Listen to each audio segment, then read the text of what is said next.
Hi everyone! Hi everyone! Samahan niyo naman ako ngayon mga bet. Pupuntahan naman nga natin si Diwata, ang may-ari ng Diwata Pares Overload. Namimit na ni Diwata ang tunay na Diwata. Mga basher ko, ang masasabi ko lang sa inyo, hanggang dyan na lang kayo, hanggang basher na lang kayo. Kakagaling ko nga lang ng school mga be, pero eto nga at naisipan kong puntahan si Diwata Pares Overload. Sobrang dami kasing vlogger na binavlog tong Pares niya, kaya naman eto at magbablog na rin tayo dito. Binanggaan ko nga talaga yung outfit ko be, dahil nga makakita raw tayo ng Diwata dito. Huy! Pagdating ko nga, dito nga rin pala yung mga vlogger na nakasama namin noon sa Chooks to Go. Panalo to, laki ito.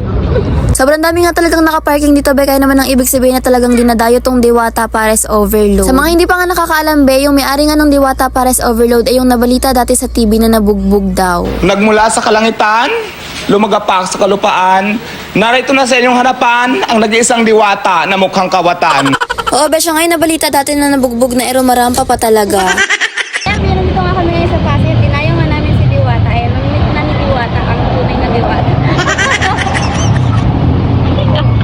Ito nga pala yung Pares ni Diwata be, na sa 100 pesos meron ka ng soft drinks, only sa bawat only rice. Ang dami nga rin pala nagsasabi mga be na marumi raw yung Pares ni Diwata, pero ayan, kitang-kita naman na malinis yung pagkakagawa at pagkakaluto nila. Gumagamit pa nga sila ng plastic gloves mga be, kaya naman ayan, talagang malinis. Ito nga rin pala yung bago sa menu nila, yung buto-buto. Buto-buto nga lang daw pala yung tawag dito, pero ayan, sobrang malaman, kaya naman nakakatakam talaga. Hopya. Wala kaming tinda ng hopya, sir, ha? Ano lang? Paros lang ka kabuto-buto.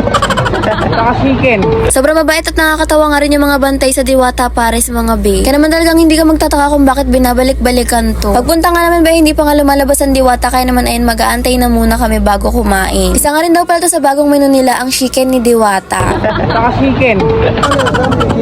70 pesos lang sir, without rice. Pag with rice po, 80 pesos. Pag only rice naman po, 100 pesos. May kasama ka po. Yun. Diwata Chicken Joy. Isang Diwata Chicken Joy nga dyan niya. Nakayun. Diwata chicken. Sino gusto mo pasabaw? Saling ko rito para masaling sa harap. Sir, baka may mga problema kayo, dadagdagan natin yan, no? Ayan, kahit na mahaba nga rin pala yung pila rito lagi, be, mabilis lang rin naman yung serving nila. Yung mga lutuan nga rin pala ni Diwata, be, sobrang lalaki. Huy, sana all malaki. Pagpunta nga pala ulit namin sa harap, be, sobrang haba na pala ng pila. Kaya naman ayun, pumila ng agad si ate girl dahil nga baka mamaya ay hanggang doon na to sa dulo. Kinamamayaan ngayon, naubusan na nga sila ng kanin, kaya naman ayun, nagsaing na sila ng panibago. At ayun be, samahan nyo na nga muna ako kung paano nga ba umorder sa Diwata Pares. Step by step tabi, kaya naman ayan, kapit lang kayo. Cheers! Ang first step nga ba ay dito muna kayo sa pinakaharapan. Sabihin nyo na nga muna yung order nyo at saka kayo magbabayad. Pagkatapos nga bibigyan kayo ni ate ng 2 papel na may nakalagay na free. At dahil nga Pares yung in-order ko, ayan, binigyan na nga ako ng Pares na may laman pero wala pa nga raw tong sabaw. Order nga rin pala kami ng chicken be. Chicken nga raw talaga yung tawag dito, hindi chicken. Ano kaya? Chicken. Chicken. Pag nakadiwata kayo. Pag lalaki. Chicken lang yan. Chicken yan. Kaliwayan. Puro kaliwayan.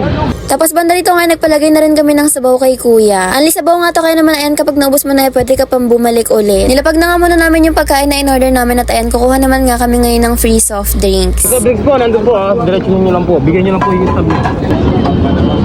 Kasi, malagay naman po. Basta, ano po na yung 7 1 2, say baby. Tanawa niya pala, baby.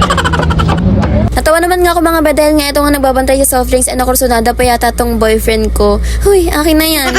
Ito rin naman nga raw yung bago sa menu ni Diwata, ang Pares buto-buto o Pares bulalo. Kumuha na nga rin pala ako ng rice mga be, dahil nga ayan, nagugutom na talaga si ate girl. Meron nga pala sila ritong chicken na walang sabaw at chicken na merong sabaw. Lumabas na nga rin pala si Diwata mga be, at ayan, kakain na nga muna kami habang inaantay siyang pumunta rito. Kanina pa nga ako gutom mga be, pero tinitiis ko nga talaga dahil nga para makapag-video pa kami. At in fairness naman be, walang halong kasinungalingan, masarap talaga yung Pares ni Diwata. Ngayon nga alam ko na kung bakit siya binabalik-balikan, hindi lang dahil sa sikat siya, kundi dahil na rin sa masarap niyang Pares. Maganda rin siya kasi malakas din.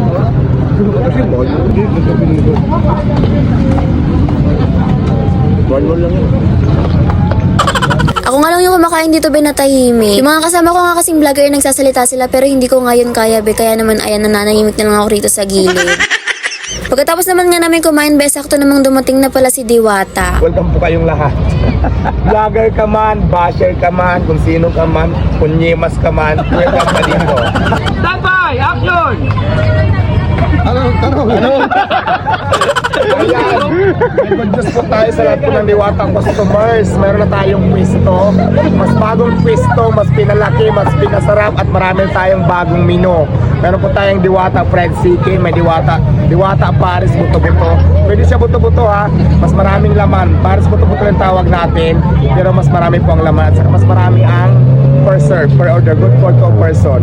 At syempre may parkingan tayo dito na libre lang, walang bayad sa mga customers po ni Diwata Paris Overload. Malaki na po yung lugar natin, mas malinis, mas comfortable, wala nang huli. Kaya sa lahat ng gustong matikman ako, magpunta pa rin kayo dito sa Jukno Boulevard. Dito lang po ako.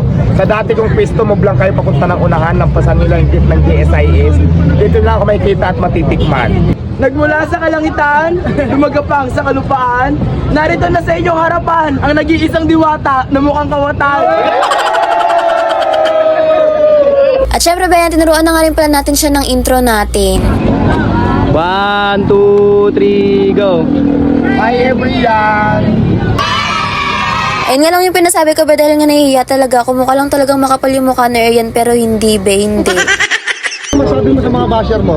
Ayan, yung mga basher ko, ang masasabi ko lang sa inyo, hanggang dyan na lang kayo, hanggang basher na lang kayo. At sa mga doon sa nagsasabing marumi yung pagkain ko, number 1, malinis po talaga, malinis na malinis, sigurado po kung yung pagkain ko. Alam mo kung ano yung marumi? Yung mga ugali nyo, linisin nyo muna mga basher kayo. Ano ba sabi mo kay Utlong? O hindi ka ba update kay Utlom kung ano nangyari? Nasa presinto na ngayon, saring lang. Yun lang, palike, follow, and share nga pala ng page ko. Thanks for watching!